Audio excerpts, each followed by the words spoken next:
Back. तर कसे आहात तुम्ही सगळे? आय होप की तुम्ही सगळे मस्तच असाल.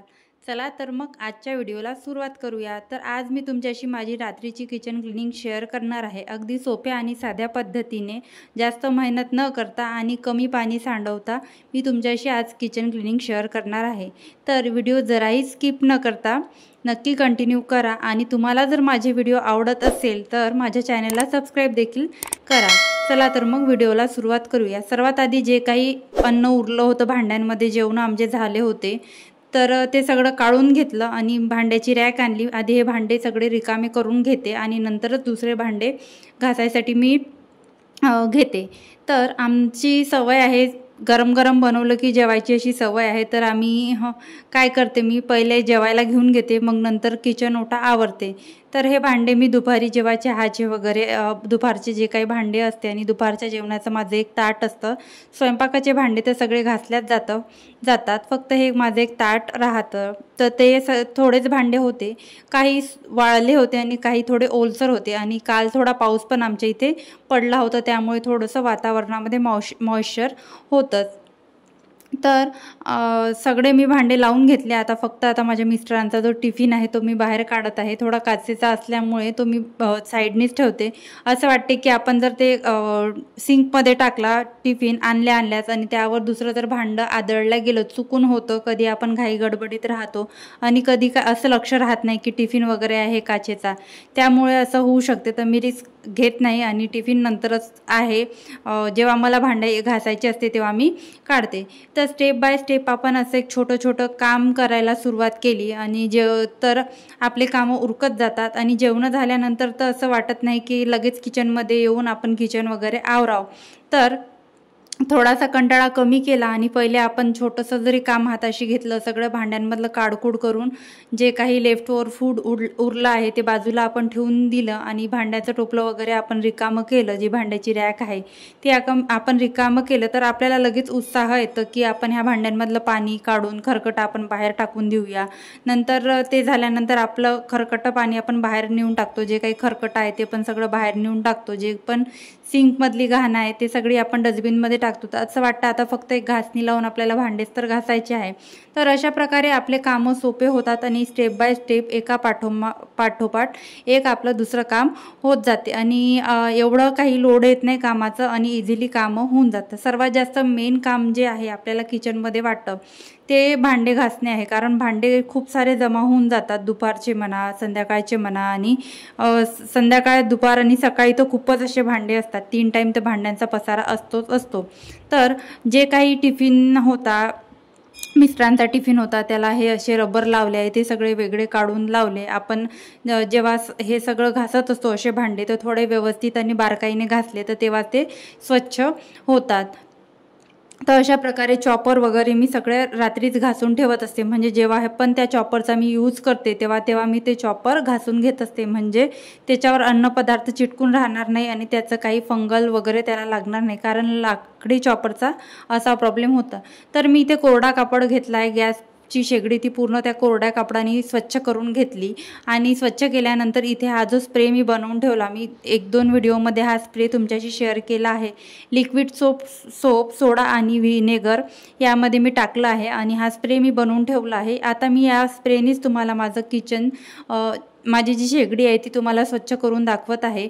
मी नेहमीच तुम्हाला या स्प्रेने रात्रीची जेव्हा मी किचन क्लिनिंग करते तर तुम्हाला हा स्प्रेच यूज करून दाखवते. तुम्ही बघितलं असेल स्टार्टिंगला शेगडीवर डागं वगैरे पण पडले होते, कारण मी आज बेसन बनवलं होतं तर ते सगळं शेगडीवर इकडे तिकडे उडल्या गेलं होतं. तर ते मला आज तुम्हाला दाखवायचं होतं बारकाईने की खरंच या स्प्रेने स्वच्छ होते की नाही.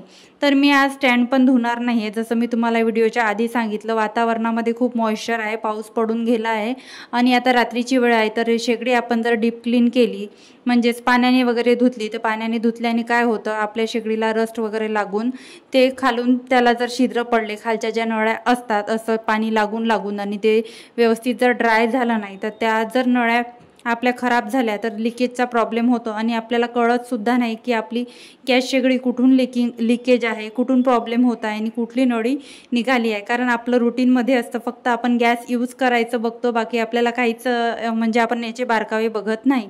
तर अशा पद्धतीने माझं तरी जे आहे शेगडीचं क्लिनिंग असतं. शेगडीचं क्लिनिंग झाल्यावर मी काउंटर टॉपवर सुद्धा तोच स्प्रे मारून घेतला होता, जेणेकरून मला पाणी पण लागणार नाही आणि काहीच नाही. आणि तोच कापड जो मी पीठ जे ते शेगडीवरचं साफ केलं, जे काही कचरा वगैरे होता तोच कापड मी यूज केला. जास्त आपल्याला कापडसुद्धा घ्यायचे नाही आहे, नंतर आपल्यालाच ते कापड धुवायचे आहे, त्याची पण आपण काळजी घ्यायची. नंतर ह्या ज्या सगळ्या घासण्या आहेत त्या सगळ्या मी आता गरम पाणी ठेवलं आहे गॅसवर. आता ते सगळ्या गरम पाण्यामध्ये डीप करून ठेवणार आहे 10 मिनटानंतर. 10 मिनटं झाले की त्या छान पिळून घेणार आहे आणि माझ्या खिडकीत ठेवणार आहे, जेणेकरून त्या एअर ड्राय होईल. फक्त आता मी सिंक एरिया वॉश करून घेणार आहे, कारण इथे खरकटं सांडलं जातं आणि तेलकट चिकट आपण भांडे इथे घासतो. तर एकदा आपण हे अशी घासणी वापरून ते एकदा साफ केलं तर एवढं काही खूप मोठं काम होत नाही. अगदी 5 मिनटं पण लागत नाही. फक्त एक सिंकचं भांडं घासावं लागतं आणि साफ असतं भांडं. एकदा आपण वॉश केलं आणि हे जे काही साबण लिक्विड सोप आपण आजूबाजूला लावतो ते सुद्धा आपण व्यवस्थित वॉश केलं तरी ते क्लीन होऊन जातो. त्याचबरोबर हे जे टॅप आहे, टॅप काही 2 वेळा धुवायची आवश्यकता नसते. पण आता माझं सवय मला पडली आहे, तर मला ते जर टॅप जर धुतले नाही तर मला असं वाटतच नाही की मी पूर्ण क्लिनिंग केली आहे. तर सगळी क्लिनिंग झाली होती. आजूबाजूचा एरिया तो सुद्धा पुसून घेतला, तोच कापड वॉश केला, घट्ट पिळून घेतला आणि त्यांनीच परत क्लिनिंग केली. आता जे हे गरम पाणी आहे तेच मी सिंकमध्ये ओतून घेते, जेणेकरून जे काही खराब आणि घाणेरडेपणा त्या सिंकच्या आतमध्ये असतो, आतमधल्या पाईपमध्ये असतो, तो सुद्धा निघून जाणार. अशा प्रकारे फक्त मी आता सिंकची क्लिनिंग केली आणि खूप कमी मला पाणी लागलं आणि खूप पाण्याने मला धुवावं पण लागलं नाही आणि शेगडी वगैरे पण माझी ओली नाही, सगळं ड्राय आहे. नंतर किचनमध्ये परत आपल्या ही सर्वात मेन गोष्ट असते ती जी आहे आपला फ्रीजवर आपण जो हाताला येईन तो पसारा ठेवतो आणि मी हृदयाच्या धाकानीच फ्रीजवर असा पसारा ठेवून घेत असते आणि मीच नंतर स्वच्छसुद्धा करते, व्यवस्थितसुद्धा करते. तर हा जो मी आता चटणी मिठाचा म्हणजे मसाला डबा धुतला होता, तर हा कलरफुल डबा आहे, प्लास्टिकचा आहे हा डबा. तर हृदयाने एकही त्यामध्ये धुतलेले जे माझे हे डबे आहे एकही त्यामध्ये ठेवला नव्हता, सगळे इकडे तिकडे फेकले होते आणि इतकं मला कसं तरी होत होतं. आपण एवढ्या छान पद्धतीने वॉश करतो आणि ते इकडे तिकडे फेकल्यावर परत खालची घाण त्याला लागते. तर मी परत धुतले आणि सगळे धुवून थोडे पुसून घेतले आणि पुसल्यानंतर फ्रीजवर ठेवले आणि थोडेसे ड्राय होऊ दिले. नंतर परत एकदा पुसलं आणि आता याच्यामध्ये मसाला भरून घेत आहे. तसं तर मी हे दुपारीच धुतले होते, पण हृदयाने सगळे इकडे तिकडे फेकून दिले होते. फेकून दिल्यानंतर परत मी वॉश केले आणि परत वॉश केल्यानंतर एवढा पाऊस आला की ते सुकायला खूप वेळ लागला.